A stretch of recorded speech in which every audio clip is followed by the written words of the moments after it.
Hi friends, చనిపోయిన వాటిని బతికించగలమా అంటే కొన్నిటిని బతికించవచ్చు అని అంటున్నారు తంత్రవేత్తలు. అయితే ఇది ఇంద్రజాలంతో సాధ్యమే అంటున్నారు.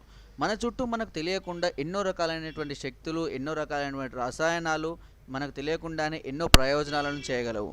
అయితే ఒక చనిపోయిన చేపను మళ్ళీ నీటిలో వేసి బతికించడం సాధ్యమేనా అంటే వాళ్ళు నిజంగానే చేసి చూపించారు. ఆరెలా ఏం చేశారంటే, చనిపోయిన చేప శరీరానికి జీడి గింజల నూనెను 1 లేదా 2 సార్లు రాసి, ఆ చేపను నీటిలో వేయగా అది తిరిగి మళ్ళీ జీవించినట్టుగా వాళ్ళు చూపించారు. అయితే అది కేవలం 24 గంటలలోపు చనిపోయిన చేపలకు మాత్రమే సాధ్యమని, 2, 3 రోజుల క్రితం చనిపోయిన చేపలకు ఇది సాధ్యం కాదని చెప్పారు. ఎందుకంటే చేప చనిపోయినంక మనం కోసినా కూడా దాని యొక్క లోపటి గుండె అనేది కొట్టుకోవడం మనము మామూలుగా చూస్తూ ఉంటాం.